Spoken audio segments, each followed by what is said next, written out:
Today is the day that the Philippines is welcoming fully vaccinated foreign tourists back into the country. Without doubt, this news has been very welcomed by those foreign guys and Filipinas in long-distance relationships who haven't met yet due to the country's closed borders. I see many excited foreigners who are seriously considering dusting off their passports and buying flights to the Philippines very soon. But is this wise? In this video, I'll look at whether you should be booking your tickets and getting over to the Philippines to see your Filipina, or if you should hold off for a period of time. So to find out more, be sure to buckle up and stay with me here. Just quickly, if you're searching for a Filipina and are not sure where to start, then why not check out my affiliate link in the pinned comment and description of this video to the Philippines' #1 dating site, Christian Filipina, where it's free to join via a basic membership and view tens of thousands of beautiful Filipina profiles right now. Now, it's only natural for those in long-distance relationships with a Filipina to want to get over to the Philippines as soon as possible to meet for the first time in person. The internet is no doubt a wonderful way to meet a Filipina and to get to know each other a little more. But I believe we need to meet in person and spend a good amount of quality time together before we can progress to a dating relationship. Having said this, one needs to be extremely cautious about being overly excited with the borders reopening to foreign tourists, that we don't set ourselves up for heartache and disappointment. And I'm not talking about from your Filipina here. Whilst the government has set out certain requirements that you must comply with precisely, in some cases, I'm not sure if the government or officials policing this are sure themselves of what they're asking at this time.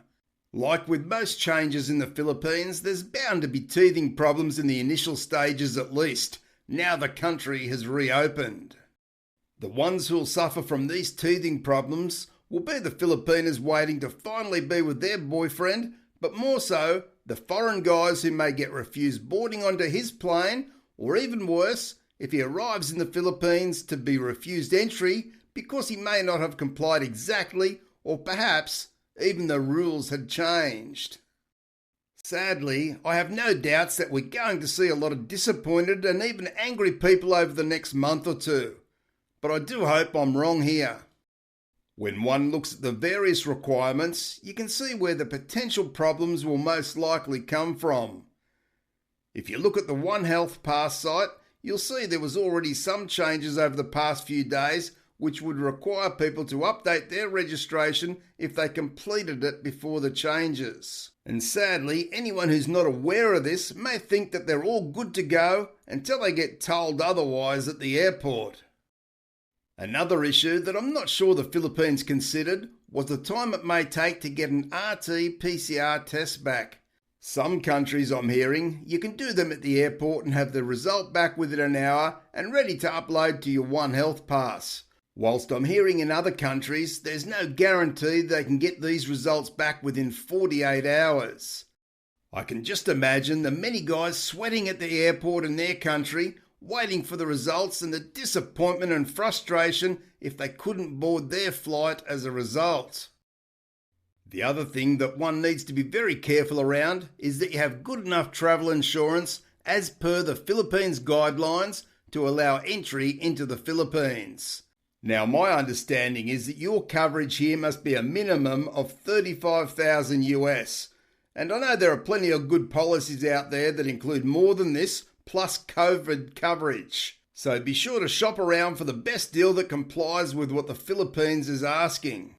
I stress here, I'm no expert on the rules around the Philippines, and I urge those who are serious about going to the Philippines whilst these requirements are in place to firstly check out Jennifer Terry's channel, as she has a lot of quality and up-to-date information on all things you need to know before you're allowed into the Philippines. And also be sure to check with your local Philippines consulate or embassy to ensure you're fully compliant.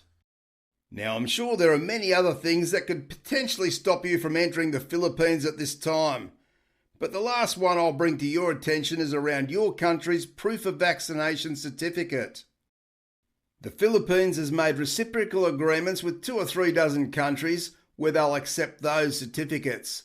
So for example, if you're from Australia, the US or UK, then you don't need to worry about this. But if you're from a country that has no agreement with the Philippines on this, then you may certainly run into trouble if you try and enter the country.